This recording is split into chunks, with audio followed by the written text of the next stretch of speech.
No one's in here right now, but we are live, and we're waiting for you to trickle in. Welcome to week 4. For everyone watching this on the replay, welcome.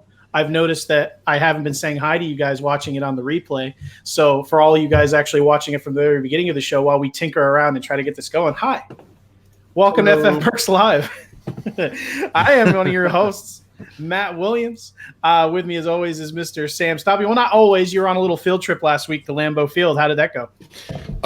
Well, it was a cool experience, but Joe Flacco is the worst. So I shouldn't be surprised because I didn't think they were going to go in winning, but they gave me hope. Like the defense played really well, and then Joe Flacco, they gave up two turnovers in their own end of the field, and it was just like, ugh, this is the worst.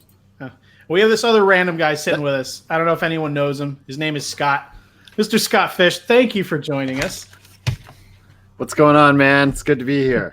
Stompy, you have worn the belt well over the last year. I've been very, very happy with the way you've ran that, holding the belt. You know, when I put that out, and I sent you an apology because you retweeted it, and I was like, I am sorry that this is on your timeline. And I honestly didn't think it was going to get that big, but it exploded, and I was like, well, it was great. It was great. Lambeau's fun though. I'm a Viking fan, and I love that Green Bay atmosphere. I actually went to a Packers. I've been to Green Bay and Lambeau before a few times, but I went to a Packers Broncos game as well, a preseason game once, a Monday night preseason game. Wow. And then gating at 8 a.m. in that town for a preseason Packers game. It's funny too. There's a street that goes right next to the field, and all of the fences are decorated. Like there was a lot of Bart Starr memorial stuff on those fences, and there's like all sorts of cutouts there and stuff. And I was like, God, this, and it's a small town. I mean, it's a relatively small town, but it is. Everybody comes out for it. And on the way home, it was like the interstate was almost like a parking lot at times. And I was like, how far do these people travel? Good Lord. Football's a big deal there. Big deal there. I am a Packers fan, but I have been to Lambeau when I was, 4, 5 years old. I remember meeting like a couple, like Will Harris, and I haven't been back since. So I'm very sad and jealous, and I want to go. So it seems like it'd be cool. But today is football Sunday, but it's NL Central Division Sunday. I get to go to the Cardinals, watch the Cardinals try and win the NL Central. So that's where I'm at today because the Broncos. I'm just relaxing as that's already wrapped up on my side here. Whatever, Scott. The Bombas. Oh, man. I guess getting into the actual football side of things today. Well, first, why don't we start with this? It's cool that this guy's big enough now where this is news, but since I'm very DFS centric and a lot of people are high on this guy, Terry McLaurin has been officially ruled out. As Scott told me before the show started, I've been trying to get the show together. Last time I saw, they were optimistic about him playing. Not the case. He has been ruled out. So run and take him out of all your lineups. Time to pivot off in DFS. Time to put in whoever you got for Terry McLaurin. Does that mess up any of your guys' plans for today? I mean, DFS no, it actually helps mine. It helps you. I was going to say it helps mine. Not just I don't have a lot of DFS going on, but in my season longs, I have Paul Richardson since he came out of Colorado everywhere. So that's helpful for me to have that nice pivot. Yeah, I had him in a few lineups this week for DFS. I think I only have him in one league this year. So I think there's definitely some pivots this week for McLaurin. I mean, Paul Richardson being the obvious one here. But I like Hollywood Brown this week as well. And he's cheaper. He's cheaper. They're out. Greedy Williams is sitting. Denzel Ward is sitting. So a lot of people will look at, it's the Cleveland Browns are good against the pass, but they're also missing their top 2 corners. So that's a good pivot for me this week. Yeah. All right. How about let's talk about Melvin Gordon. I don't even know. I don't know what to do. I don't have any shares. So this is beautiful for me. But Do you? Well, I guess first off, do you guys have any shares of this guy, or are you guys confused on what to do? Like, do you actually have?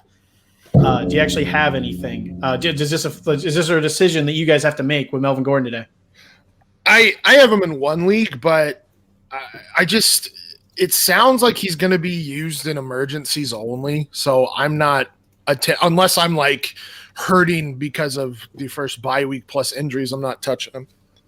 Yeah, for days I've been telling people, listeners and callers, to sit him. It's probably not worth it. He's not going to play much. So that means he's going to go off for 20 or 30 points, as Adam Rank tweeted, just because all the advice has been to sit him.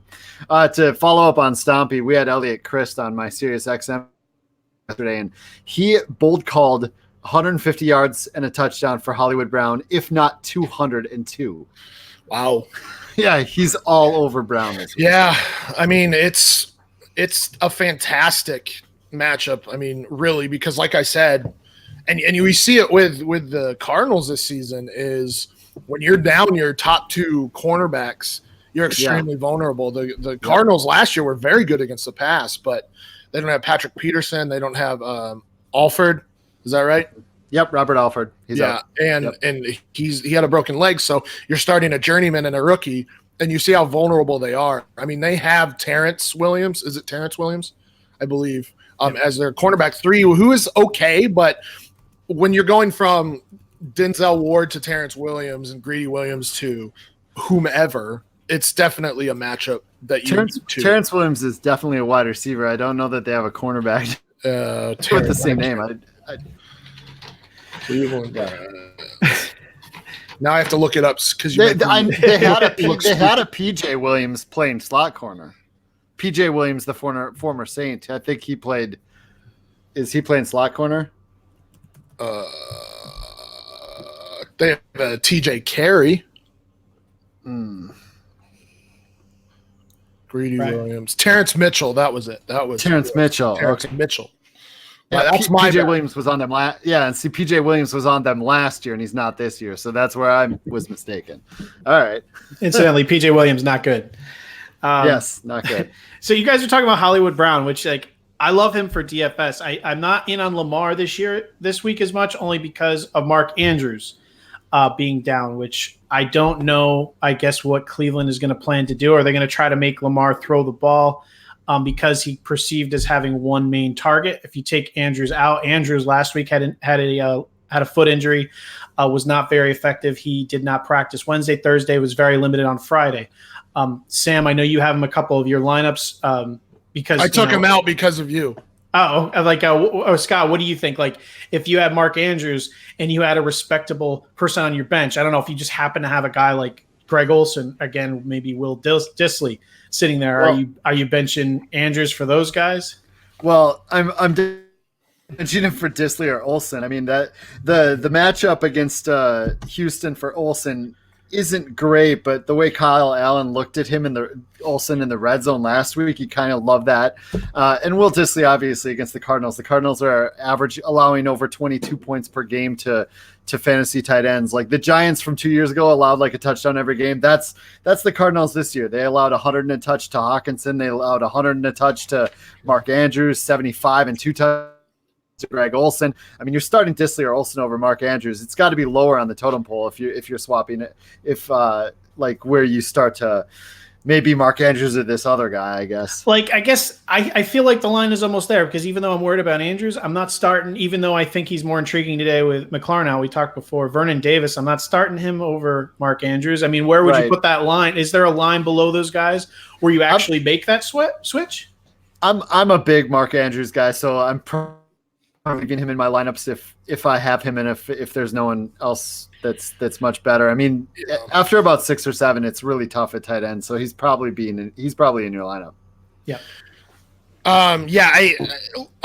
In weekly lineups, I'm not swapping out Andrews unless you have like a Dissly or a Waller, and that, I mean, honestly, if you have that stack of a Waller and an Andrews, good for you. Yeah. But Yeah, I mean, in weekly lineups, I'm not switching them out, but in DFS, I definitely get it because the risk is there that he's just not effective this week.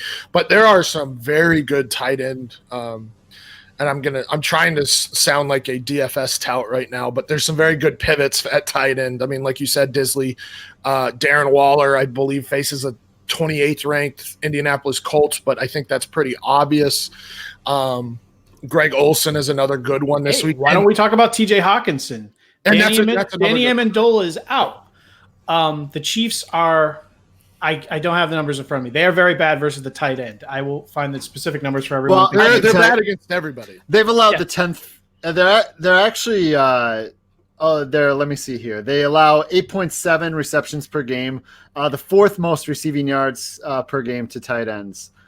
They rank fifth in fantasy points against. Yeah. Well, after Hawkinson's giant game versus the Cardinals, he's been kind of quiet back-to-back weeks. Rookie tight ends, nobody likes to start him. But in a game at the Chiefs where you think Stafford's going to have to throw his ass off, he has a hip problem. He'll probably be fine.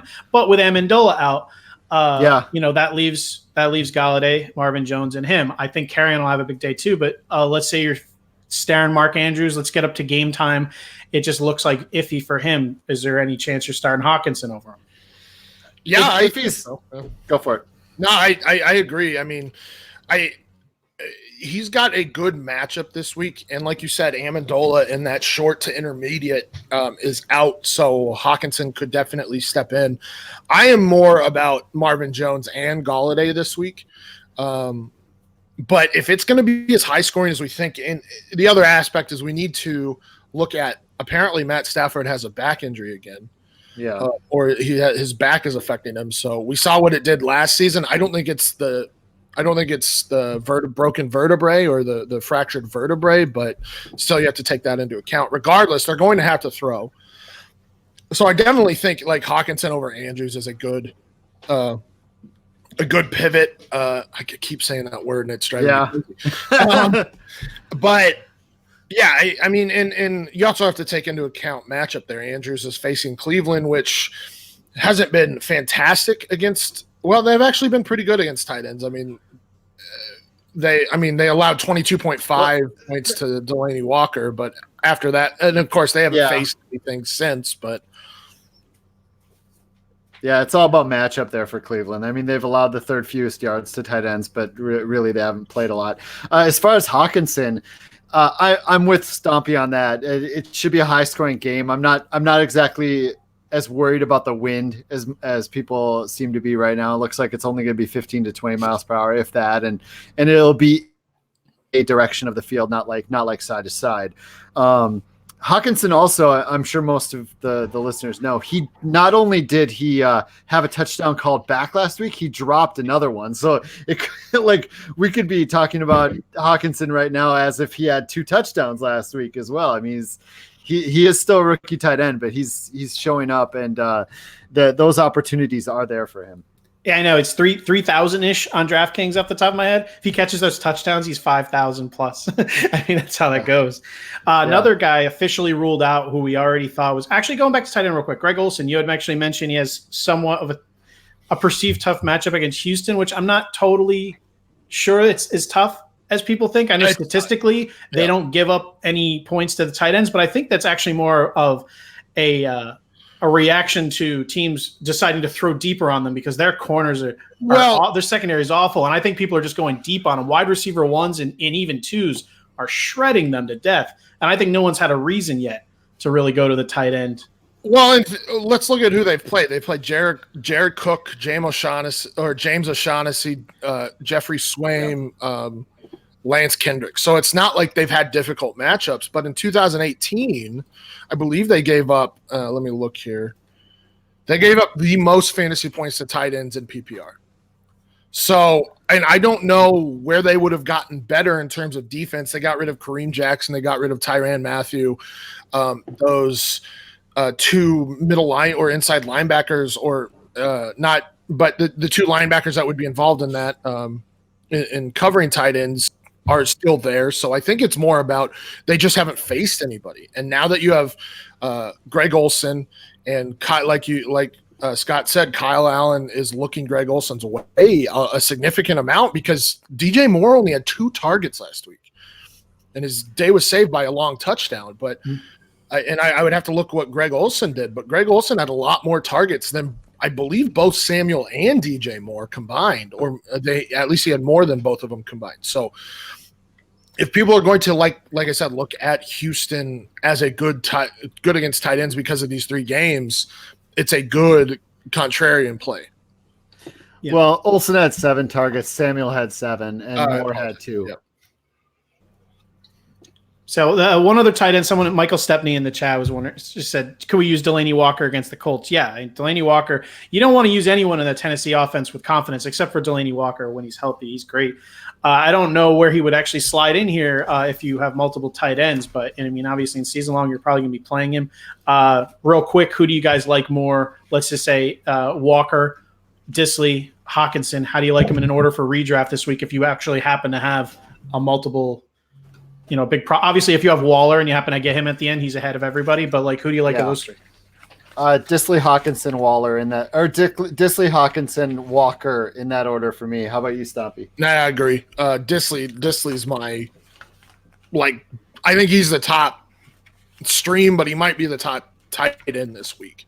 Yeah. I also I think it's under people. I mean, people talk about it, but Seattle could be throwing a little more than usual because one, the throwing game looks great. It's a great great matchup to throw the ball. Chris Carson has been not looking great, fumbling the ball a little bit, and Rashad Penny is not ready to go. So even though Pete Carroll says he's completely in on Carson, in maybe red zone area, they could be looking in another direction. They don't want to give the ball up and maybe give it to Carson. So the next obvious person in those short yardage situations would be Disley. So love all of it. In that same Colts game, T.Y. Hilton is officially out. This isn't much of a surprise to anyone. Me and Scott were talking about this pregame. Me and Sam were talking about this a few days ago. The 2 big names that jump up would be Paris Campbell, who everyone loves, or Deion Kane.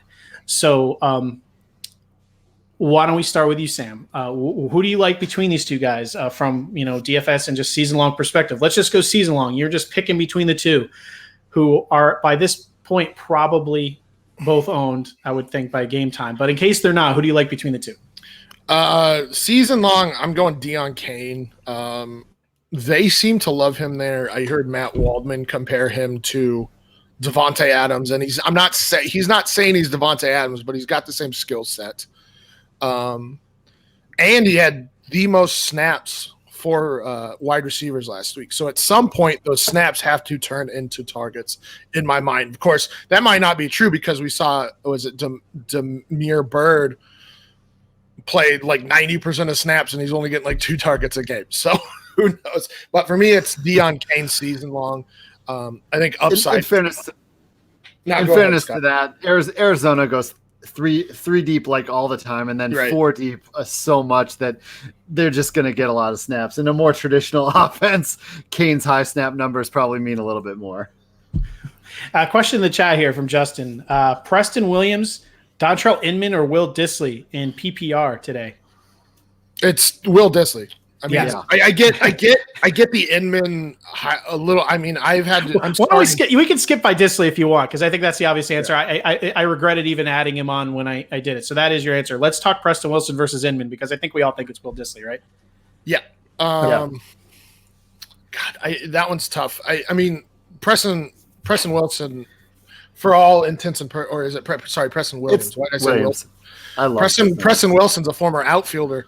Preston Williams has had double-digit fantasy points every week. They're always going to be throwing because they're always going to be behind. Inman is the wide receiver 2 this week, but I would think that Eckler gets more usage without Mike Williams, without who's the other one that's out? Travis Benjamin. So I probably lean Preston Williams just because they will be behind, and he is the wide receiver 1 for all intents and purposes. Yeah. Xavier Howard before the season said this kid has a real potential to be a wide receiver 1 in this league, and I think he's showed it. Granted, Miami has trouble scoring. They've only scored 1 touchdown on the year. But Preston Williams is 4th in the NFL in red zone targets. As Stompy already said, double-digit fantasy points every week. And in his first game with Josh Rosen last week, Josh Rosen starting again, he had 12 targets last week. I know he only converted, 4 of them, but he converts a few more of those this week. It comes behind. Maybe we're looking at 6 or 7 catches. I made a bold call on Sirius yesterday that he goes for over 100 and a touchdown this week. For me, it's Preston over Inman. Yeah, that's tough. I'm going to go Inman only because I can't back off now. I put in a bold prediction. I went bold predictions. I think 100-plus yards, 1+ touchdowns. I'm going for Inman. I mean, there's nobody else to throw to. There's just nobody else. I think this game's going to be a lot closer than people think because, they're going out to Miami and everything like that. I think Miami has actually provided disappointing fantasy starts for opposite teams. It hasn't been quite as bad. San Diego's defense is still banged up. It's just going to be closer than people think. So I don't think Williams by any means is. I don't. I get the west to east coast stuff, but the Dolphins are so bad that I'm not trying to say this will be a game. I'm just trying to say that. Well, that's a lot closer then. What's the line right now? Oh, well, hold on. The line this week isn't nowhere where it's been. I think it's 14 right now, which is probably appropriate. I'd say the Chargers probably end up winning this thing. I'd still bet on 17-21, easy. But I don't know. I think that Keenan is Keenan. He's going to get his too. I expect there's only 2 guys to really throw to, and therefore I think Dontrell Inman is going to get some. So. I like them both. I like them both. Just beat up too. I mean, Derwin James is out. Adrian Phillips was also put on IR. They have a third DB that was supposed to start the season on IR, and I'm forgetting his name right now. And then Casey Hayward is questionable for this one. I don't know if they've ruled him out or not. They might be missing all 4 of their starting defensive backs from what they had planned on for week 1. I can't say anything bad against the Preston Williams start. I'm just stubborn, and I've been talking up Inman, so therefore I'm sticking with it. Yeah, they both have nice potential. Yeah. Flex question in the chat. You have a 12-team PPR. Are you starting Larry Fitzgerald or Curtis Samuel? That is a freaking really tough question there. Curtis Samuel versus Houston, who I said wide receiver ones are burning. But who's the wide receiver one in Carolina, at least with Kyle Allen sitting there? DJ Moore costs 1,000 more in DFS. If you're just talking in season long, it's only a 1-game sample, but he seemed to be looking Curtis Samuel's way. Larry Fitzgerald actually doesn't lead the Cardinals in targets. That's Christian Kirk, but Fitzgerald also has 4 receptions for over 40 yards, so big plays there. If it's between the 2, I'm actually going Curtis Samuel because I think he has the opportunity to give you the biggest ceiling this week while still providing a fairly safe floor against Houston. So I hate to have to sit one of those guys, but I will pick Curtis Samuel this week. Man, I honestly don't know where I'd go, but I'd probably lean Fitzgerald. Samuel, you did say 1-game sample size. Last year, Kyle Allen actually played a game, and DJ Moore had 8 targets. So maybe it was more of what they allowed. I mentioned I thought with last week, Deebo Samuel's speed was a great advantage, and that's probably why he was targeted so much. It was just the scheme fit for last week. I think DJ Moore and Samuel will both be fine. We got DJ Moore going up against Jonathan Joseph, who's still good, but he's 13 years into his career. I don't hang with Samuel quite very well, so I do like that call. But on Fitzgerald's side, Seattle is likely missing their 2 starting safeties, and he's going to be matched up with Jamar Taylor, who they had to re-pick up after week 2. As you know, Fitzgerald and Kirk both play the slot over there, and Kyler Murray is going to pass it over 40 times, targets the slot over 60% of the time. Fitzgerald leads the NFL in targets inside the 10-yard line. There's a lot to like about both matchups. I think the possibility for touchdown comes more on the Fitzgerald side, so maybe that's where I lean. That's a tough one. By the way, anyone wondering why he has to see these guys, his other wide receivers are Devontae Adams and Tyler Lockett. So he does, in fact, have to only pick one of these guys. I'm going to go the Matt Williams route here and say I have to go Samuel because I have to stay on brand or on article this week. Curtis Samuel is one of my starts among wide receivers. But like Scott said, I don't think you're going to lose here. I mean, it's 2 good matchups, 2 bad secondaries right now. And the Cardinals just present matchup nightmares anyway, because if you're going to go three wide and they only really have one or the Seahawks really only have one cornerback that you need to be quote unquote scared of, and that is it Shaquille or well, I can't remember which one it is of the two twins, but regardless. So yeah, I mean Fitzgerald's been great this season. Curtis Samuel has started to step up the last 2 weeks. He had 91 yards in week 2. He had 53 yards and a touchdown in week 3. So I don't think you're going to go wrong here, but I'm going to lean Samuel. Yeah, I mean, also I should say we don't know which way we don't know if it's going to be more Samuel, but with Houston, it doesn't. At least I've been targeting them all season, and it's worked out really well. We're talking about, I mean, they were torn up by Keenan Allen, Michael Thomas, the guys you should. They're also getting destroyed by Ted Ginn and the like. So wide receiver 1, wide receiver 2, it doesn't really matter. The only concern for me is McCaffrey, Olsen, Moore, Samuel. That's kind of the problem in Carolina. They can't all be great in one game. But, you know, and I guess on the Arizona side, Damiere Byrd is also out with a hamstring. I don't know if that necessarily, even though he's on the field for 90+% of the snaps, they don't really target him as much. Keyshawn Johnson will probably step up there. For anyone hoping, by the way, for any Isabella, I wouldn't go that direction at all, even in deep league. I think you need Kirk or Fitzgerald to be down to go that direction. Mm-hmm. Keyshawn's your dude there if you have to go that route with Byrd down. Anyone disagree with that? Yeah, I'm not starting anybody that would play in that third wide receiver role because they just haven't used them. But no, this would be a deep. If you need somebody, it would definitely be Keyshawn for me.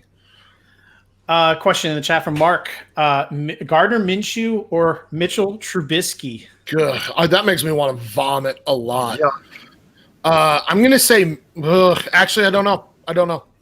Does he really not have any other options? I mean, Denver's basically top 4 in every category against quarterbacks right now. Yeah, they're my start of the week. The Vikings as well. I mean, Denver's my start of the week in DFS, by the way, for defense. They're so dramatically underpriced, and Chubb and Vaughn are looking to get after it against this offensive line for Jacksonville in a game where the wind is actually going to be a factor. So I don't know. I mean, this is awful. Mark, are you in the chat still? You have no other options, buddy? Yeah, seriously. That's bad. Denver's only allowed 2 passing touchdowns this season, and I think they played Carr, Trubisky, and Rodgers. They're allowing just over 200 yards per game.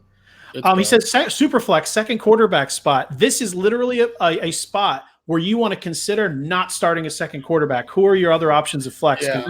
This is one of those spots where you want to consider not playing another quarterback. Oh, wow. Yeah, that it legitimately might be. So, yeah, Mark, let us know your flex options. We'll come right back to you. Heftiger in the chat says, need some help on my full PPR league. Need 1 wide receiver, a running back, and a flex. My options are David Montgomery, Devontae Freeman. Yes. Terry McLaurin is out. Don't worry about him. Calvin Ridley, Chris Godwin, and Mark Andrews. It's going to be Freeman, Ridley, Godwin for me. Yep, same order. Is there any update on Godwin, by the way? I know that he was a game time decision here with his hip. Game time, they still expect him to play. That's last I saw. With Freeman, Smith's out, right? So Freeman should see everything. And the Colts have allowed I'm looking. The 11th, or sorry, it's the Titans. Sorry, this week. The 11th most yards on the ground. They people or guys don't score on them, but I mean that's a decent matchup this week, especially after he got off the ground last week. So what was everyone's picks again? It sounded like Freeman, Godwin, and who was everyone's third? I think Freeman, Ridley, Godwin. Yeah, I think Ridley. Oh man, I'm really torn on Ridley because he's got a really good matchup and he plays so much better against man coverage, which the Colts usually play. Man. That's I'm tough. not off Ridley yet. He's the Colts. The Titans usually play. He's in always start territory for me still. Yeah. I have to keep him there. So yeah, I would go Freeman. Yeah. Godwin. Yeah. Freeman, Ridley, Godwin. All right. So let's get into some of the games that we haven't talked about too much. Let's talk about the Patriots at Bills. Devin Singletary is out. I don't necessarily think that matters. Is anyone using? I mean, here. Are you starting any of your Bills against this Patriots defense? Nope. Probably not. No. I mean, Allen maybe as a QB2 in Superflex, but the Patriots have dominated the first 3 weeks. Granted, they have not played fantastic competition, though they did hold Pittsburgh to 3 points. So, but they also played the Dolphins and the Jets. So, I mean, maybe they're not as good as those stats say, but this defense is very good. So I'm not really touching anybody in this game on either side. On either side, you're not picking anybody. Nope. I will. Yeah, it's tough for the Bills to start any Bills. Yeldon might have some pass catching game work, I suppose, but on the New England side, it's the way Sony played in the 2 non-Miami games is disgusting. I know Belichick gave him a vote of confidence a little bit, and Sean McDermott, since he joined the Bills, this is a Mike Tagliere stat, 35 games with the Bills, they've allowed 36 rushing touchdowns. So maybe there's a plunge in there for Sony Michel with Devlin out. I don't know. Now, yeah, if Rex Burkhead is healthy, I'm not sure you can. It sounds like Burkhead's playing. He's hurt, but he's playing. It sounds. But it's like because Belichick loves him, and he's gonna take from the bowl of both White and Michelle. On the Patriots, that I kind of agree. I don't want to start anyone in this game. I'm not as afraid to start. Why can't I think of his name? Wide receiver 3 on the Patriots, Philip Dorsett. Because I think that Tre'Davious White doesn't really shadow anybody, but if he were to, he'd probably want to take care of Gordon. I don't think you're going out after Edelman too much, but it's one of those two where I think the Bills will concentrate most, and I think Dorsett could find himself free, and it's not like the Patriots are scoring 0 points in this one. And overall, I'm disappointed, but in season long, you can't really sit anybody on the Patriots, right? And besides the running backs, I mean, you gotta. I mean, let's talk about Brady. Actually, where do you slot him? Who would you rather start this week, Daniel Jones or Tom Brady? Daniel Jones. Yep, 1,000,000% Daniel Jones. I want a lot of options in that Giants-Washington matchup. Yeah, how about Case Keenum or Tom Brady? I'll take Case Keenum over Tom Brady. Will you? I think Brady's a sit this week. I think I have Case Keenum as a top 6 option this week. So I mean, we're calling Tom Brady a sit then, right? Oh, absolutely, pretty much. If you read my article, he's a sit. Well, I think there's a difference between sit and sit literally for anybody. Well, but here's the thing: Brady has struggled in the last 4 games against the Bills.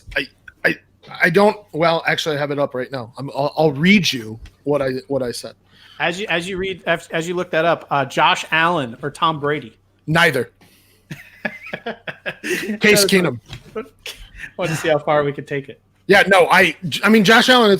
This is going to be a defensive game in my mind. I mean, you can't count the Patriots out, but I think the Bills are one of the more underrated defenses in the league. Like they have been they haven't been. They're really good. I don't think they're underrated. Are they underrated? I think so because you just never really hear about them in terms of like the top defenses each week, and they're always there. But here, let me. You know what? It's because they don't score the points that some do. They aren't getting the because like a Tre'Davious White is one of those guys like Darrelle Revis in terms of he doesn't get the recognition he deserves because people aren't throwing his way. Therefore, you don't see the statistics to back it up. So it's kind of like a boring defense. They're elite, but they're not exciting. It's more about they don't allow points or yards. But here, Brady has averaged 233 yards per game and thrown 3 touchdowns and 4 interceptions in 4 games against the Bills the last 2 seasons. So he struggles against the Bills, and the Bills still continue to have a good defense. So there's a lot better options out there. I mean, Andy Dalton's a good option this week. Kyle Allen is a good option this week. You already mentioned that secondary is not good, and I don't think that the safeties and linebackers are actually that good in coverage against tight ends. So, and you have CMC. So I would rather like Kyle Allen than either of the 2 in this game this week. I got a guy you're not starting Tom Brady over. Kirk Cousins. Yeah, probably. I'll give you that. I'll give you that. Yeah. That was That was a little iffy, but yes. It's the Bears. It's the Bears, man. It's the Bears, and Kirk Cousins has not been good this season, but they're not throwing. We'll actually get into that game next because talking about Stephon Diggs in general is interesting. But we have questions in the chat here. Melvin Gordon or Royce Freeman in SFB9. There you go, Scott. That is interesting. I'd still go Royce Freeman. I think I'd go Royce Freeman. The Jags are allowing 23 rushing attempts per game, and it's a lot more. Royce is much more efficient on the ground than Lindsey is. Lindsey's more efficient in the pass. Yeah. I have like a C grade on Freeman this week. I don't love him, but I'm not starting Gordon when I got guys who are going to get 10, 12, 13, 15 touches guaranteed. Well, I didn't mention the weather in that game too. I think that literally could affect the pass. So I expect them to run their ass off. Well, I hope so, just because Joe Flacco is garbage. But sorry. I mean, Jacksonville's been middle of the pack against running backs, and believe it or not, Royce Freeman has actually been involved in the passing game. I mean, he's had 7 and 5 targets the last 2 weeks. So I think he's got a relatively safe floor for this game, and I'm hoping that Vic Fangio and Ed Scangarello realize, we can't really trust Joe Flacco, so we're actually gonna have to pull a Minnesota Vikings and run the ball 60% of the time. Yeah. Freeman has 10 receptions on the year, and Lindsey has 12. I think that would surprise some people. Yeah, definitely. Hey, who would you? Just speaking of Gordon, I know we talked about him earlier. Where's the line where you'd consider starting him in a format like this? All right. I mean, because at a certain point, the ceiling has got to be interesting enough. Let's go down to the boring guys. Let's talk about like the Carlos Hydes. I'm actually surprised in SFB9 that more people aren't starting him. Two running back spots plus 4 flexes. You'd think he'd get into most lineups, even in this emergency situation. Like, are you starting Carlos Hyde or are you starting Melvin Gordon? God.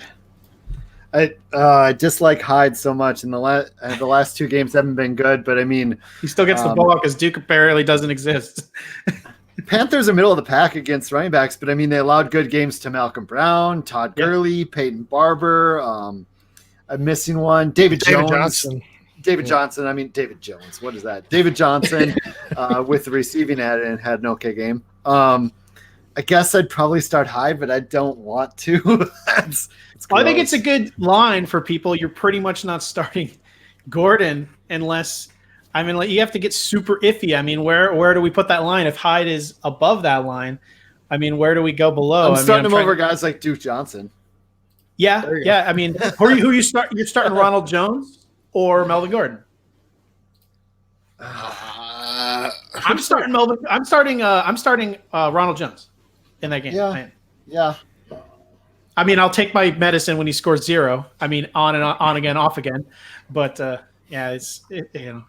willing to get burned by Melvin Gordon this week. I just don't want a 0 that is a predictable 0. Right, and I mean, sorry, go ahead.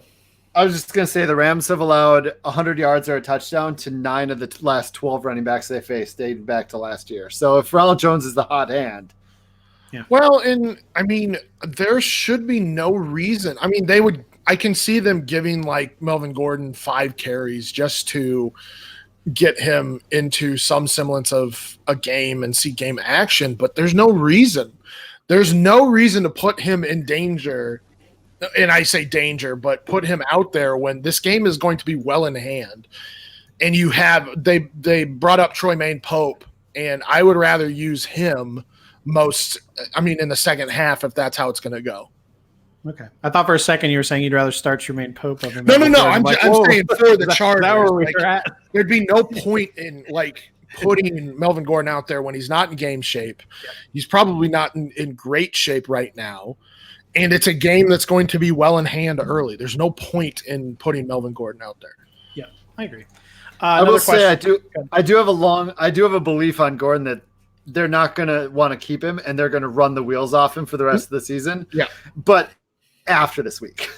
Right. Yeah. I mean, yeah. Could you imagine he pulls a hamstring or tears a hamstring in his first game back because they rushed him in and he hasn't been in game shape or whatever, is not cutting like he. That would be so Chargers. It would hurt. Oh, I mean, knock on wood. That's terrible. Adam in the chat says Chris Carson, pick 3: Chris Carson, Sony Michel, James Conner, Jarrell Williams. God, Darrell Williams. I think you're going the last 2, Conner and Williams there. Yeah, I think so too. Yep.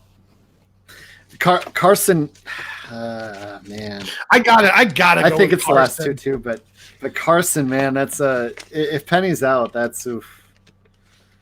That's like it's another such 15 a good to 20 matchup. touches. Yeah, like it's such a good matchup, and I get it. Like he's had the fumbles this season, and believe what you want about Pete Carroll and his fun coach speak, his his positive coach speak. But this was a pick 3, by the way. We don't have to not pick those 3. I mean, Michelle's the it's pick 3. Yeah, pick 3. Okay. Well, then I would sit Michelle personally. Yep. Who do you think? Who do you think is number 1 here? Because it sounds like it's torn. I think Connor still is the best matchup here against the Bengals, regardless of how it has looked so far. This is the do or die week, like last week was for Jameis Winston. If you're not doing it this week, when are you doing it? So I'm going to roll with James Conner one more time, and this is his time to shine. If you can't do it this week, his season is like seriously needs to be reassessed by the Steelers.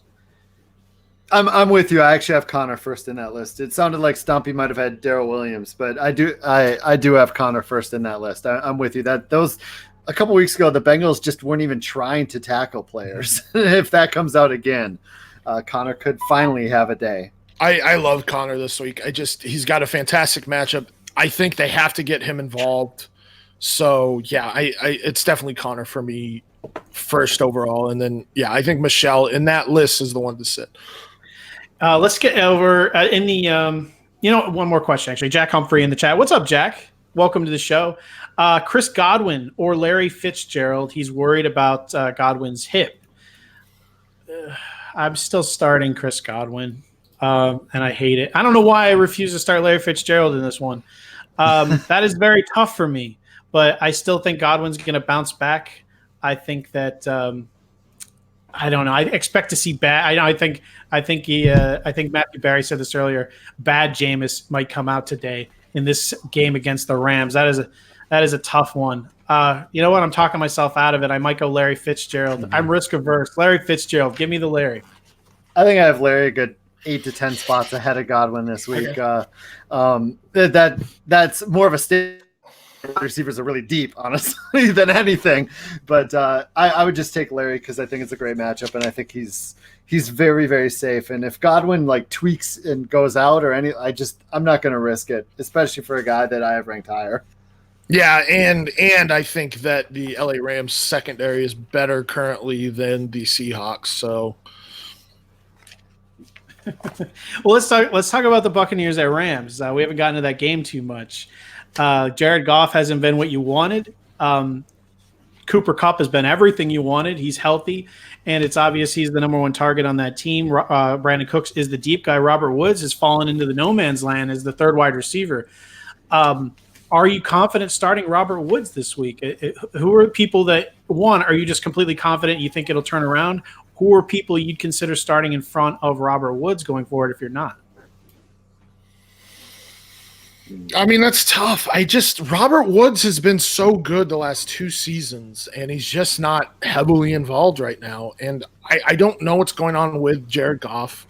Maybe he is the QB of that second half of last season. But I have to believe that Jared Goff is still a top 10 QB. And I guess I just don't know what McVay has been doing there. Now, we tend to forget that offensive line has gone through some changes, and Jared Goff is, I think, having some sort of yips right now where he's holding on to the ball too much. So I don't know. I think it's a good matchup because of that secondary. Do you like John Ross or Robert Woods this week? Steelers for John Ross. Oh, God. Ceiling John Ross, floor Robert Woods. Is that a cop-out answer? I don't know, Scott. What do you like if you have to make that call? That's probably I'd go. I'd probably go with Ross. Just chase this year. And I don't think Ross's floor is you turned a little robot on us. A little disco robot.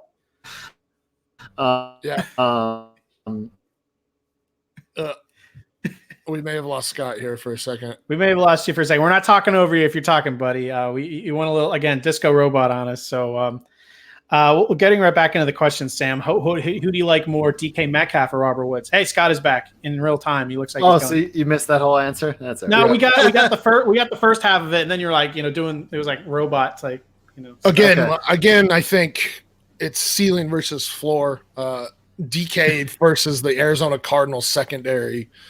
I'd probably lean DK here. I think he's in for a big game. Yeah. Right. I think he'll have at least one big play, whether that's a touchdown or not. I think he gets at least that and maybe more. So I like the upside of DK and of those two. All right. So yeah, it looks like starting him over pretty much all of your other intriguing options.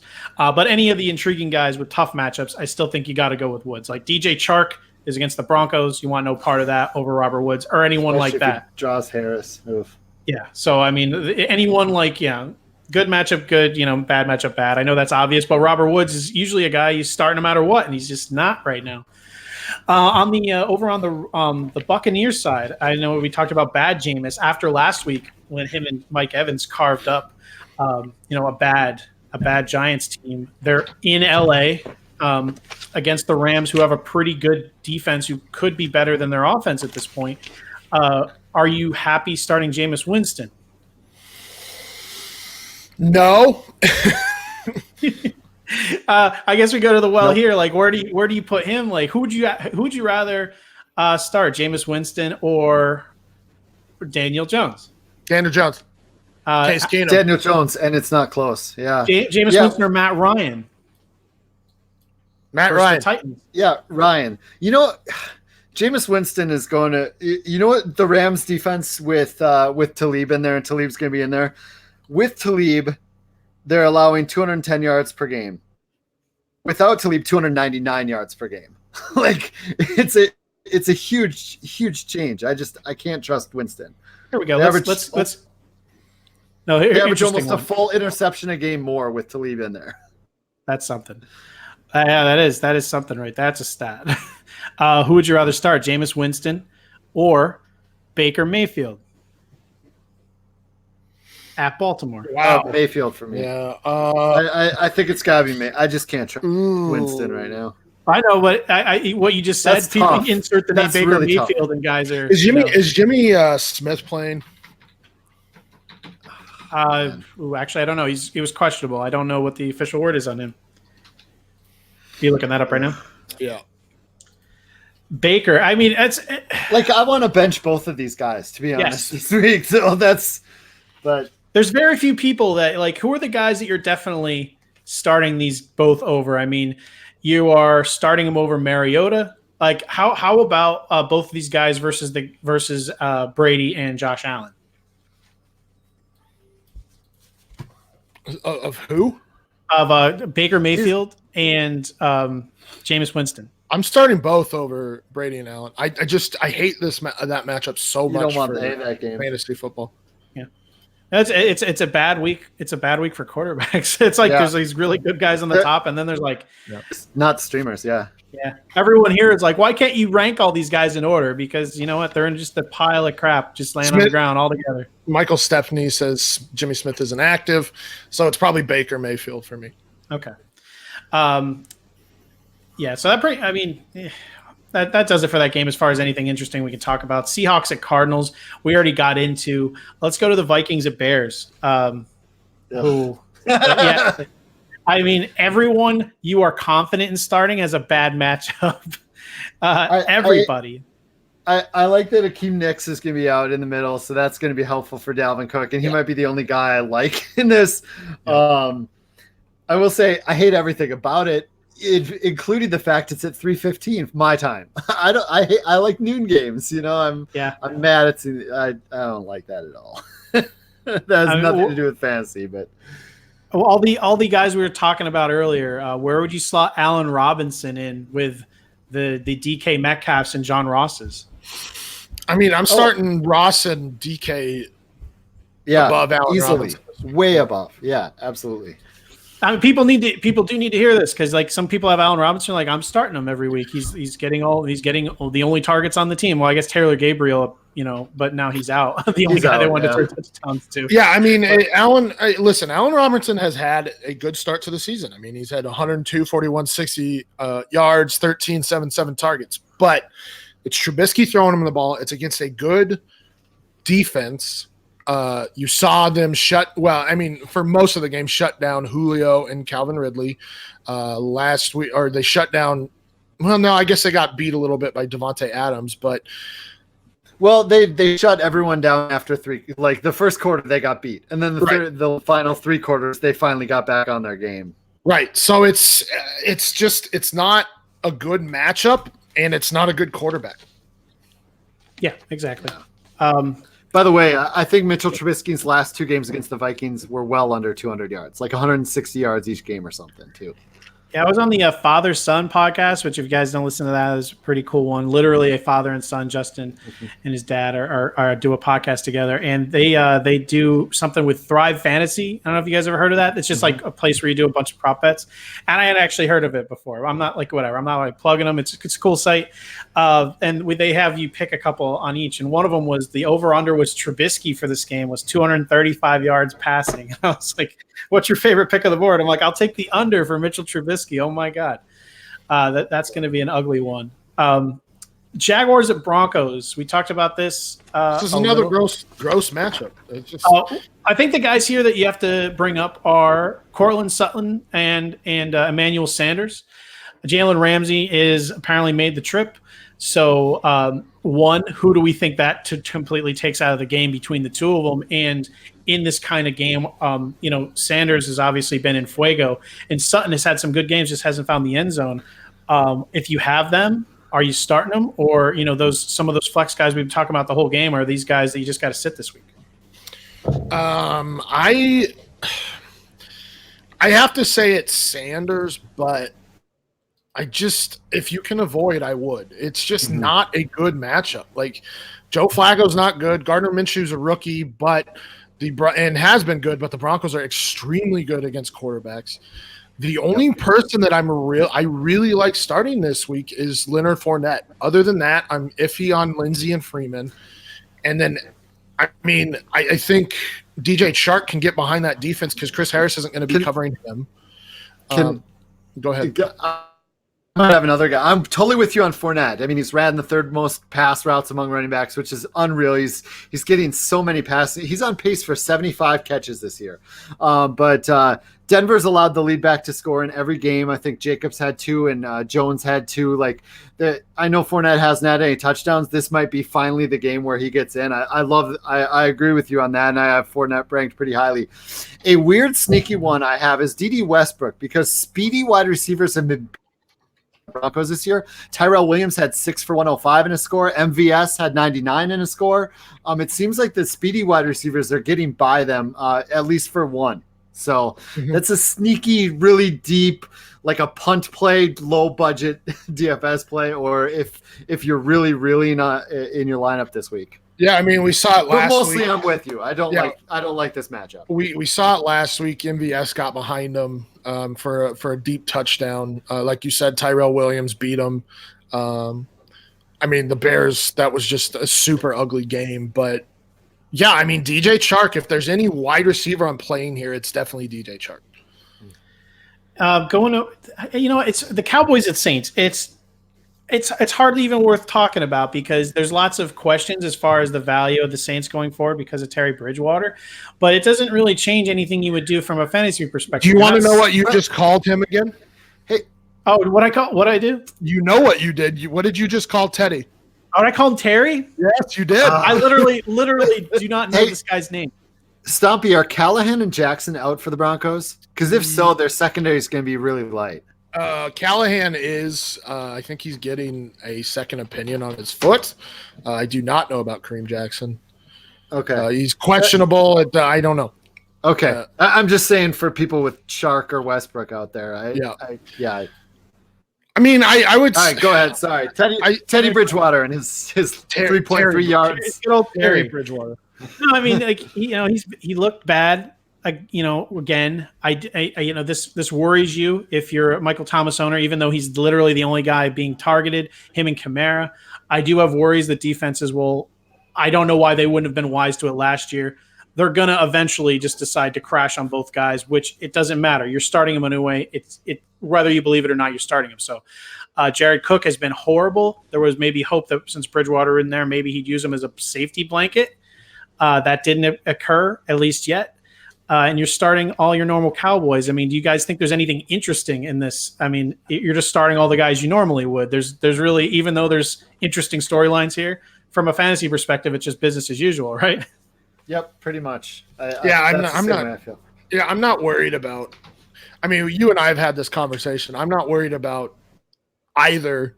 I'm a little worried about Michael Thomas, but I still think he's going to get volume.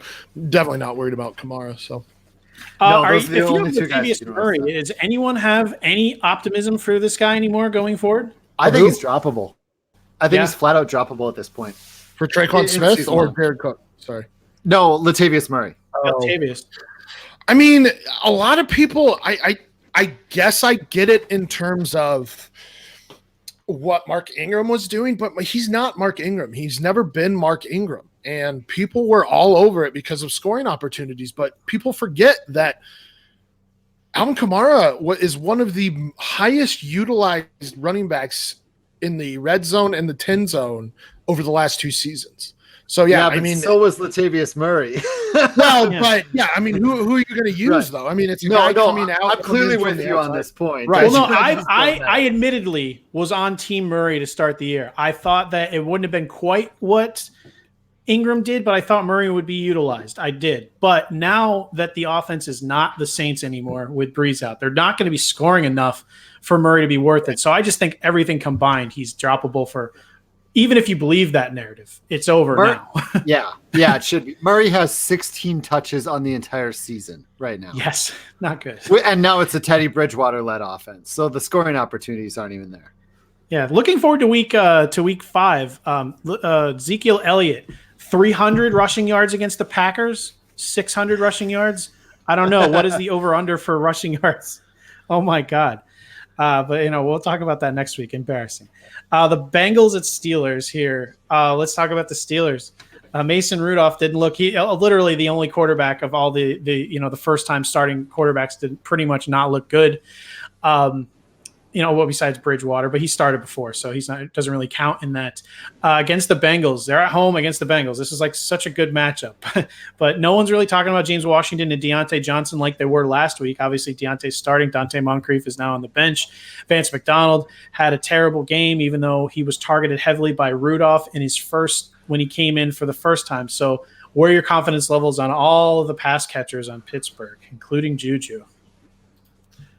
Well. Oh, man, I don't think Vance McDonald's going to play. We don't think he's going to play. Right. We assume he's not at this point. Yeah, I think he's out. Oh, he's out? So, okay. Yeah, I think he's questionable or doubtful, but I don't think he practiced all week. So that's generally he's doubtful from a minute. Yeah. So Nick Vannett, maybe, I guess, if you're really struggling at tight end, but we've already named other tight ends that we like a lot more than him. I'm not too worried about Juju. He's still got the most targets from Mason over the last game in a quarter or whatever. Deontay Washington with the one big play. I don't know. I don't love this game a whole lot, and I really don't like that it's Monday night. Where can we put? Well, first, who do you like more, guys? James Washington or Deontay Johnson? Because that's a big topic up for discussion anyway. If you think Mason Rudolph is going to turn around at some point here, especially if James Conner's not going to be himself and they have to throw a bunch, you got to kind of make a choice between the two. Who you think is going to be the number 2 behind Johnson? Right? He's the X receiver. He out targeted Washington. It's got to be him, I would imagine. Yeah. It looks that way. I mean, everyone was on that college connection between the two, but yeah, it looks between him and Washington, I should say, Rudolph and Washington. But yeah, it definitely seems to be that way. Are you starting him over? I know he's definitely a sit versus the typical guys that we talked about. So, I mean, are you more interested in a guy like Deontay Johnson versus the Bengals, or even like a guy like Randall Cobb, Devin Smith versus the Saints? Well, I like Cobb's matchup versus the Saints, so I would take Cobb over Johnson. Devin Smith's, I'd rather take Deontay Johnson. So I guess it's Cobb, Johnson, Smith in that order. Yeah, I agree with that. I mean, it's Devin Smith, is good for like one or two long plays, but by the way, Randall Cobb's cornerback matchup this week, P.J. Williams. Oh, P.J. Williams. Well, there you go. That's why partially in my head. Sorry to interrupt, Stompy. No, you're fine. I agree with that. I mean, honestly, I don't love anything there. I mean, I do like Cobb, but everything else, I'm just like, I'm good. Well, let's do the Pittsburgh guys. Let's say it's Deontay. How do you like him versus any of the secondary options in that Redskins Giants matchup? We're not talking about Shepard. Let's talk about Paul Richardson, Trey Quinn, Latimer. Who do you like among that group versus like Deontay Johnson? Would you just rather take your shot in the Redskins Giants game or go with Deontay? Jeez. I didn't mean to make these hard, but if you have, that's difficult because you have two legitimate pass catchers on the for the Giants in Ingram and Shepard. Yeah, and Ingram and Shepard, who I think are going to get the majority of the volume. So I'm not necessarily trusting anybody else on that team, but I would start like Paul Richardson over Deontay Johnson. That's Deontay Johnson would be above Trey Quinn for me and right at the same level as Paul Richardson, and then I'd have Shepard above them. Okay, I do love Shepard this week. That is beautiful. Who are your guys' like favorite plays, like non-obvious guys of the week? Do you have let's starting at quarterback? You can take this from a DFS or anything. Like, is there someone that you just love to outperform maybe what people are talking about this week? Maybe someone that hasn't been getting enough press because of other chalk options, like Patrick Mahomes in a dome, Matthew Stafford versus the Chiefs. Like, is there any quarterback that we haven't talked about a lot that you think people should, you want to plant your flag right now so you can say I told you so? I mean, I'm pretty chalk across the board. I guess I have Lamar Jackson, but I mean, I think he's pretty chalky at this point, just because of his rushing ability and his ability to throw now. But I had secondary being completely banged up for this. And I have David. Oh my God, Daniel Jones. Jesus, David Jones. I almost said David Jones. David. Taking Mahomes out. Who's the quarterback you think is the QB1 this week? Let's just take out Mahomes. Even if it's not Mahomes for you, go ahead and say. But let's just take him out of the equation. I think it's Russell Wilson. Yeah, I think it's Daniel Jones. I put Daniel Jones as my bold prediction. I would not be shocked if it's Daniel Jones or Case Keenum from that matchup. Russell Wilson is who I have ranked 1 this week, I believe, or 2 behind Mahomes. Those are actually my 2 options for 1 and 2. I like behind Mahomes, but I like Wilson and I love Daniel Jones. How about a running back? Who is the running back you think is going to run like crazy? I mean, Kerryon Johnson's my guy this week. His volume has been there. They attempted to make him the guy just because he had poor production, but he's been seeing a stack box over 50% of the time. The only guy seeing 8+ men in the box more than him is Frank Gore, which is weird, right? But I assume that has to do with Josh Allen as well. They're just stacking the box against all of them.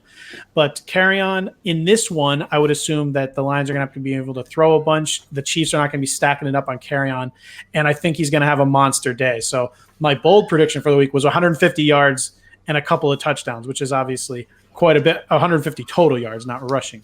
But I love Kerryon this week. I'm going to say Fournette because the Broncos have been very susceptible to giving up fantasy points to running backs this season. I mean, we saw it last week with both Aaron Jones and Jamal Williams, but in week 1, they gave up 24 points to Josh Jacobs. In week 2, they gave up 13 points to David Montgomery, or almost 14 points to David Montgomery. So I'm going to say Fournette, but now that now that Scott has talked about Akeem Hicks being out, Dalvin Cook is very interesting to me right now. And I just maneuvered a lineup around to get Dalvin Cook and Fournette in there. So there's that.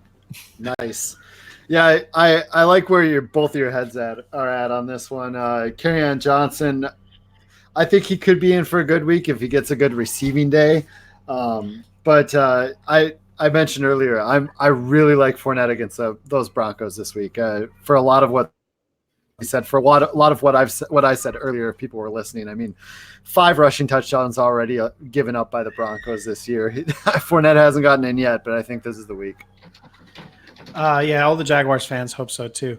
Wide receiver. This is a little tougher. All the guys I really liked have slight hamstring issues. so I don't know. I'll go ahead and start with you, Scott. Here, who do you like at wide receiver this week? It's down the list that could be a wide receiver 1. Yeah, who do you like the most? Like, I mean, I think the chalk is. I mean, why don't we take Keenan Allen off the board, because I think he's probably, if you had to put your money, literally like a gun to your head situation, who's in for a big day? Keenan Allen's your guy. Let's take him off the board. Oh man, I'm not even sure who I like the most. It's probably. I'm gonna have to think about this for a second. I don't have any wide receiver. All right. Well, I mean, I'll bump in. I love Hollywood. I love Hollywood Brown. Those guys being out for that earlier. Yeah. Yeah. I mean, that secondary for the Browns. I mean, this is a home game where I think the Browns are going to try to challenge Jackson to throw with Andrews down, and I think that's probably not going to work out well for him, to be honest. So I expect Hollywood to have a giant day. So I love Hollywood as my play of the week. Yeah, I mean, so just in terms of DFS, I'm looking at it. I have a lot of Shepard. I have a lot of Lockett. I have a lot of Hollywood Brown. So I'll stay away from those 3. I think Kenny Galladay's in for a big day. It's just where I was going to go. Honestly, Kenny Galladay and Marvin Jones, I think, are fantastic plays this week. Just because they're going to have to throw. Marvin Jones had a big week last week, but I think this is a week where there's going to be enough volume that both of them can be wide receiver 2s, and I think Galladay will be the wide receiver 1 for the team this week. Yeah, we steal everybody you wanted, Scott. Now you have Marquise Brown and Kenny Galladay are very obvious. Tyler Lockett, I mean, 10+ receptions in 2+ games, and now he gets that Arizona defense down Patrick Peterson and Alford, and that's all of those are extremely good picks to possibly end the week as number 1 wide receiver. Yeah, if we're going off the book, I already said plant the flag. Dontrell Inman. Everyone's like, that's a trap play. I don't even care. He's my dude. I'm going for it. He did some good things for me last year on the Colts when he wasn't expecting it. So for all the punt plays for DFS, I do like Inman more than most of the other ones. We excited to see Mecole Hardman on the Ford Field track with Mahomes in a dome. Yeah, I was actually thinking about that. I was looking at it. I was like, God, I mean, that guy could make a day with one 70-yard touchdown pass. And that's actually interesting. Who do you guys like more, Mecole or DeMarcus? Do you like the consistency or do you like the home run? Because if you need the home run out of Mecole. I need to – Darius Slay was questionable last I see it. So I need to know if he's out. He's out? Yes. So, oh, man, now I don't even know which one of those wide receivers. It's funny. I went with Watkins, and I just I don't even want the coin flip. I went with Watkins this week to bounce back because he's still the target leader. So I'm going to go with him. Yeah. Give me the home run. I think that's right, Lean. I think I just want the upside of Hardman this week. And here's the thing: like people are like, well, I mean, it's like a 40% chance that they hit that home run, but with Mahomes, it's like closer to 60. Like that dude can basically you have a better chance to hit it than most quarterbacks ever. So Mecole's an interesting GPP play this week. Hey, I did this last year on my show. I would stack entire offenses in a DFS lineup just to see how I did. And I hit well with the Saints once, with the Chiefs once. It can totally be done. You can start Kelsey and Robinson and Mecole and Watkins and Mahomes and completely win a ton of money this week. And it would work out very well for you. We actually have a couple of questions in the chat here. This is from James. This is from James the Brain. Josh Gordon or Austin Hooper in PPR. 1.5 PPR for tight end. So we got a premium here. Who do you start, Josh Gordon or Austin Hooper? Neither. Get better options. Not a fan of. No, the Titans are very good against tight ends, and we've already talked about. I hate that Bills Patriots game. So honestly, like I would be playing like Inman over those guys. Like those matchups are horrendous this week. Of the two, if forced, I'd go Hooper only because all he has to do is find the end zone, which he can. The Titans are good against tight ends, you said? Well, they were last year. Are they not this year? I think they've allowed it. I thought I remember they allowed a touchdown every single game so far this year. Let me double check. You're not wrong. Now we got to look this up. Hey, never mind. It's Hooper. Fuck. Fine. Well, okay, it was last year. Last year they were good against tight ends. Yeah, I feel like that's right. I honestly don't remember, but I remember. Yeah, they were fourth against tight ends per game last season. So, and they're not. I just looked it up. They're not allowing a lot of yards. So if Hooper doesn't get in the end zone, it's going to be a crap day probably. So So it's I would imagine that Tre'Davious White is on Josh Gordon most of the night. Mm-hmm. Or most of the day. So I would probably say Hooper just for that touchdown upside. Yeah. Also, they also have not faced any good tight ends either. Although the Titans, that is, although Ebron did pull an Ebron and got 3 for 25 and a touchdown against them. But yeah, I think as Sam said, those are some sad options you got there, James. Good luck to you. I'd start Austin Hooper though. What we got here? Just another comment about Michael Stepney said he wants to play Hardman and Robinson together and bring it back with Jones and Golladay all in the same lineup and for DFS. How do you guys like that loading up? I'd actually rather load up on the Giants and Redskins, cheaper options, and then load up with expensive ornament pieces around. I've been doing Giants, Redskins, or at least on a couple lineups. I went Giants, Redskins heavy. I would rather do that. Yeah. All right. Who's your tight end? I think tight end pick of the week. Let's take Disley off the board. No, but take Disley and Waller off the board for that matter. Well, Waller shouldn't be on the board. Waller should be on the board. Waller's a top 5 option right now every week now. No, I mean like. If it's not Hawkinson or Greg Olsen. Yeah, he shouldn't be this is a streaming option. Like Waller, you're starting every week. Waller's a every week start now, I think. I like him as tight end 1 for the week, actually, over everybody. Waller? Yeah, he hasn't found the end zone this week. I think this season. I think this is the week. I love Waller. I love him. He's the greatest. Yeah. I mean, the Vikings tight ends had 70+ yards against the Colts, and they're not Waller. So yeah, I know. I like that quite a bit. But all right, well, let's throw out the obvious. Hawkinson or Olsen, right?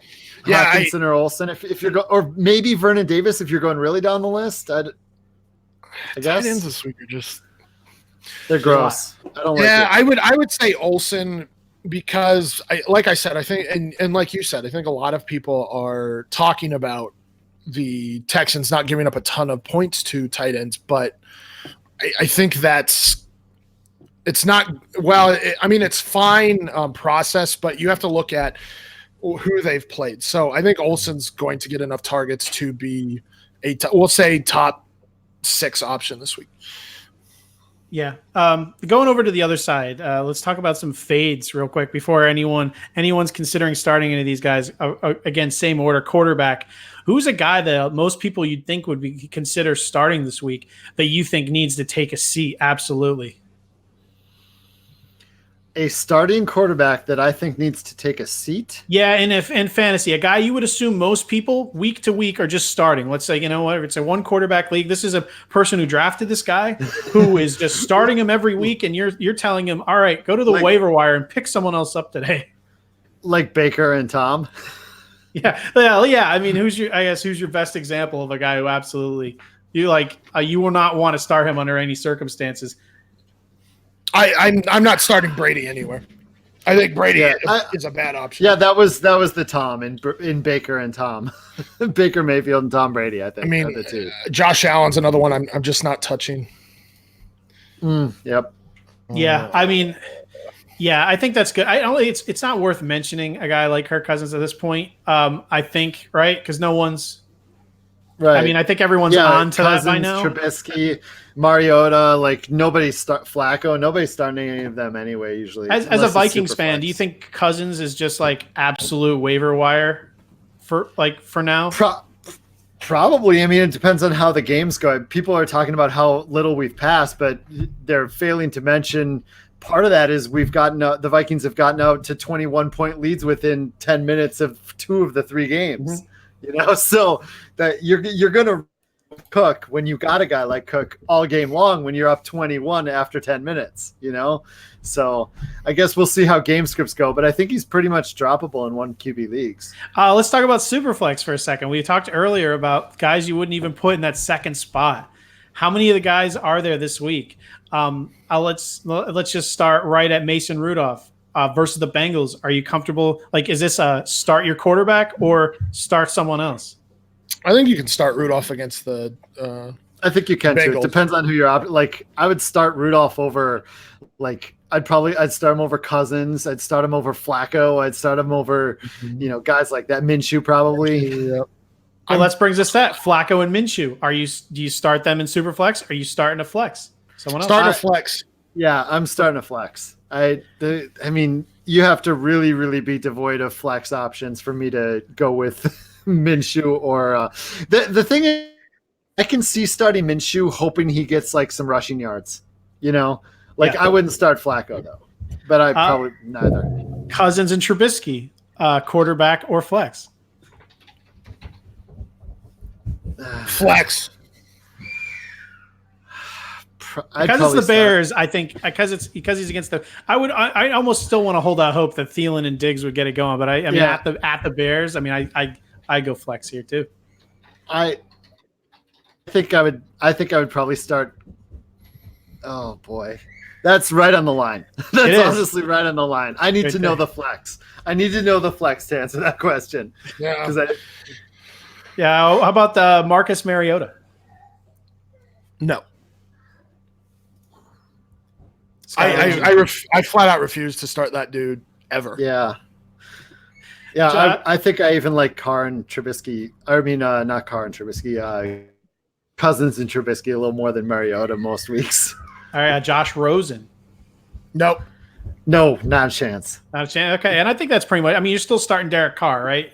Obviously, against the Colts. Yeah, I think so. I mean, as a QB2, absolutely. Yeah, and then even though we talked a lot about Allen and Brady, there's still guys you are starting in Superflex. I don't know about that. Really? I will say in Superflex, like it really depends on your options. Like how many flexes do you have? Like what guys are we talking about? If we're talking about guys like Preston Williams, I'm starting Preston Williams. If we're talking about guys like I don't know, I'm trying to think of someone. Well, really are you talking about versus Brady and Allen? You like Preston Williams more than them? Because let's just say we're talking about Scott Fishbowl. People will have guys like that certainly available, right? Man, I mean, I'll say this: like for that FF Statistics Charity League, I am starting Philip Lindsay over Teddy Bridgewater this week.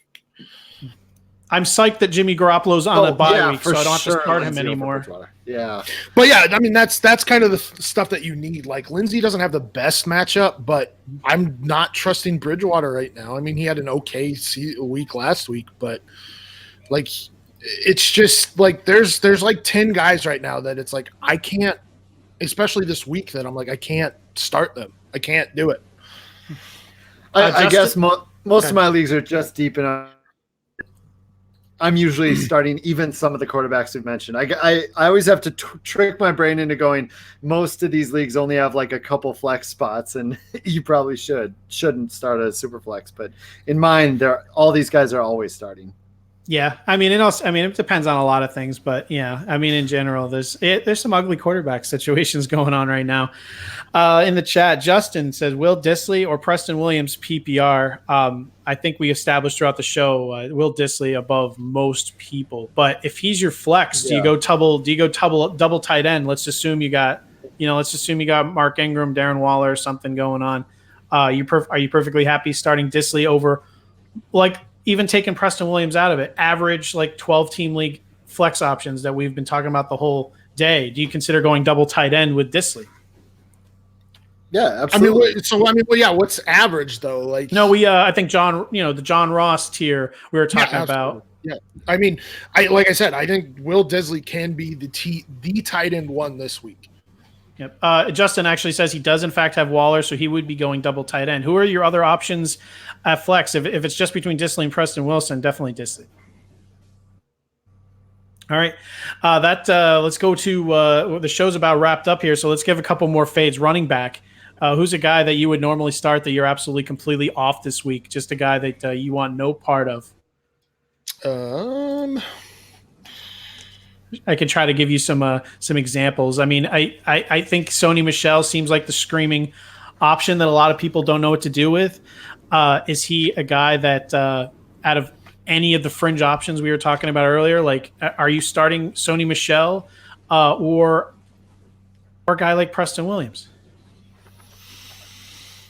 Oof. I'm gonna lean Michelle. I know that bar is pretty low. I wish I had an example that was a step above that. I'm trying to locate one that I'm happier with. Who are you starting, Royce Freeman or Sony Michel? I'm gonna. God damn, that's rough too. Probably Freeman. Yeah, I think Freeman because he is involved in the pass game a little bit. Yep. Is there any other running backs that you think people should be completely beware of this week?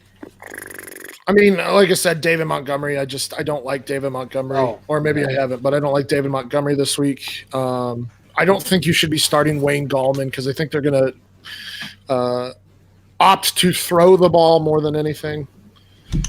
Todd Gurley doesn't have a good matchup this week. The Tampa Bay Bucks run defense has been fantastic. Of course, that it definitely helps to have Ndamukong Suh and then Vita Vea's in there too, so they've been really good. Yeah. All right. Why don't we're going to end the show pretty quickly here. We have one last question. Justin's taken off, and he wants to know, with the Mark Andrews injury, are you starting a guy like Vernon Davis over him, or are you just gambling on Mark Andrews? I'm going to gamble on Mark Andrews. I think you have to, right? I mean, what if you're sitting behind? I mean, if you're sitting behind a guy who just started like Jordan Howard, and you need some fireworks, you got to go with Mark Andrews to try to get on track here. I mean, where is there any circumstances where you're starting Vernon Davis, or I mean, taking some kind of a safer route over Andrews? I mean, not over Andrews. Yeah, I mean. There's not with you just kind of have to take your medicine, right? If it's a low score, it's a low score, but it's a gamble you just have to take, right? I mean, I'll say this: I don't like OJ Howard this week. That's I would consider it. But yeah, I think the big thing is that, like you said, Terry McLaurin or Terry McLaurin's out, so he might have some of that upside, but. It's not. It's tough. It's tough to start Vernon Davis over a lot of people this week. Okay, rapid fire to end the show. We're going to go with the NFL spread. Rapid fire. Who you think's going to win? Browns at Ravens. Ravens are favored by 7.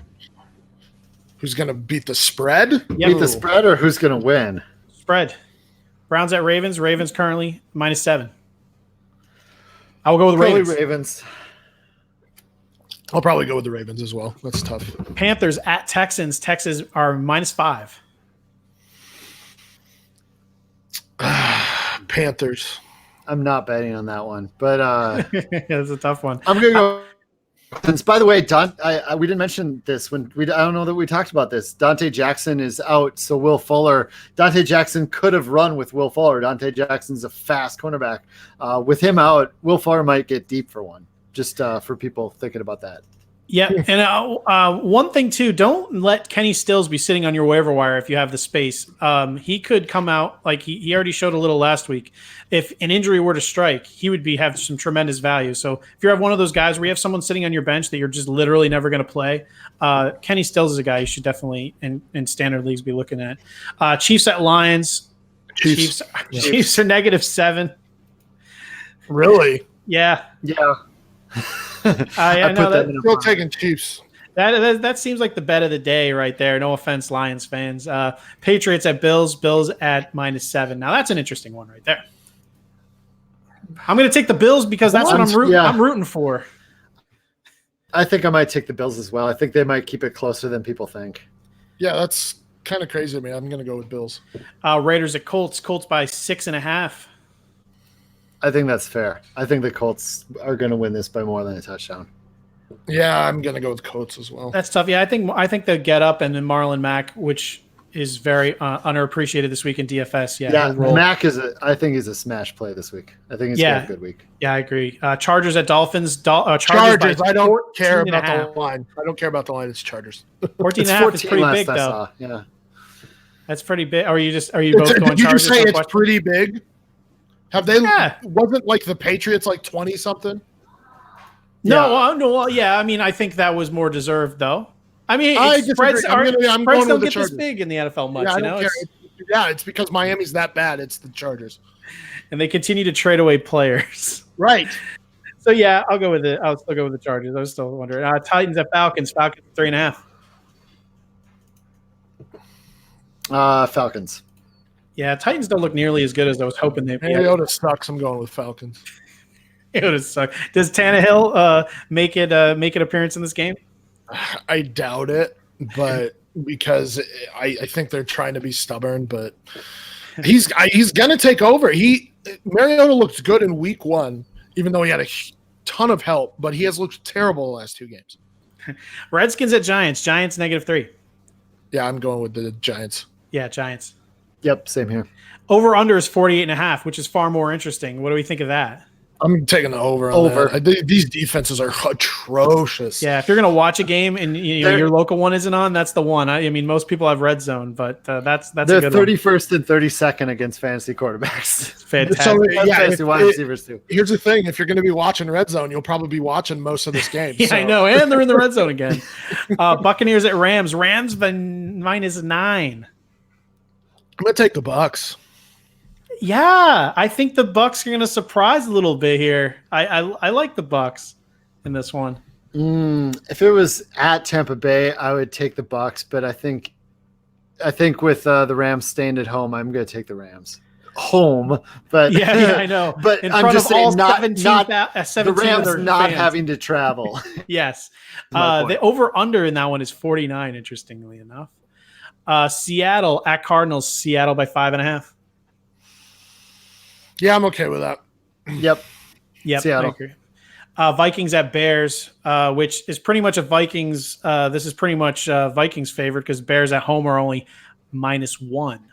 Yeah, in fact, it was -3, and it's jumped all the way down to -1 from that. And I'm still taking the Vikings.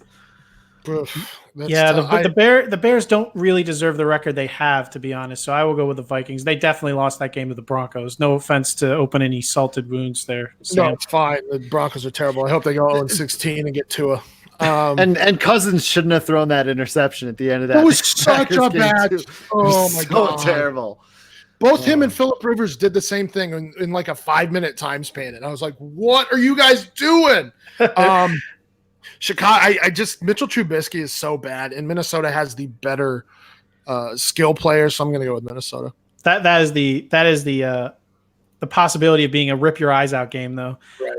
So we'll see how it goes. Jaguars at Broncos. Broncos 2.5. I'm going to say Denver. I hate it, but I'm going to say Broncos. I'm going. God. I mean, I'll go Denver. They are, again, I said, my DFS pick of the week. I think that that offensive line for Jaguars is not good, and I think again Miller and Chubb are going to look to destroy this week. So I'm looking for the defense to put on a show at home. Yeah, I think it's going to be Denver. I like that you get the hook though. I like that you only have. If they had it at 3, I would be really scared off by it. Yeah. But. Hey, Vegas, man, they're smarter than all of us. They know how to get you. Cowboys at Saints. Cowboys by 2.5. Cowboys easy for me. Yeah, this is Cowboys with what? That's a weird line. Yeah, I mean, I don't know. The Saints at home, I guess, still getting the Saints bump at home. But it's Teddy Bridgewater. It's not. Yeah, we'll Drew see. Brees, right? I mean, it's a good offense for Dallas, good defense for Dallas. I would rather. I mean, I think this might be the pick of the week right now. Is Dallas. All right, with 1 minute to go, Bengals at Steelers. Hey, I spaced this out pretty good, everybody. I finally did it. Bengals at Steelers. Steelers at -3. Steelers, yeah. The actual must-win game for the Steelers. It's Steelers at home. They got to do it, so I'll go with Steelers. Scott Fish, thank you for coming on the show, man. It was a pleasure having you. That was fun. Scott. This is a lot of fun. This is usually we do the thing where you plug yourself and tell everyone who you are and where to find you. But I mean, I'm pretty sure everyone knows who you are at this point. You're wearing your own shirt. Yeah, well, I'm in my jammies still. It's I love it. I was gonna say, I don't wear this stuff out. Yeah, ScottFish24 on Twitter. Find my stuff, safeleagues.com. You can join leagues. Not right now, though, but in the summer. Fanball.com. You can play DFS. We have Superflex DFS, that kind of stuff. And you're saying you're on the radio like 1 million hours a week. Where can everyone find you on the radio throughout the week? Here in Minnesota, K-Fan. It's Fantasy Football Weekly on the iHeartRadio app. You can look it up. If you look up Fantasy Football, it's one of the first one that shows. I have a Sirius XM show from 8 to 10 a.m. every Saturday morning. So you can listen to that too. We go through all the matchups, all the players. It's a good time. Awesome. Sam, where can everyone chase you down? I was on that show once because I won Scott Fish Bowl 8. Well, obviously, FF Mercenaries, we've both written articles this week. I've moved my start sits over to FFMercs.com. Dynasty Diagnostic every week usually comes out Wednesday or Thursday, depending on when we record, and we just go over. Usually it's more about news and their effects on Dynasty and what you should be doing with players. We don't do so much start sit waiver wire stuff because everybody does that. So we kind of try and stick to brand there. Superflex Super Show, like I said, every week we do 5 times a week. We do start sits, we do waivers. We do a live show. We do a regular show. So go find us on Superflex Show on Twitter, Superflex Super Show on Podbean, iTunes, wherever you listen. And I think that's it. Scott, I love your computer chair. Looks very comfortable, by the way. Oh, it's extremely comfortable. Yeah, I like it. That looks great. Have a desk with 3 screens and a nice comfy chair. Yeah, it's very nice. If anyone wants to chase me down, you can find me on Twitter at Matt Williams, MATTWI77IMS, no L's, just sevens. I'm the host of the Daily Blitz podcast, DF Statistics. You can find me on FF Mercenaries with Sam Lean. And every Sunday for this lovely show from 11:30 a.m. to kickoff. Enjoy football, everybody. Go turn on Red Zone. If you haven't tuned us out already, thank you for bearing with us. We love you. Good luck this week. Adios. All right, man.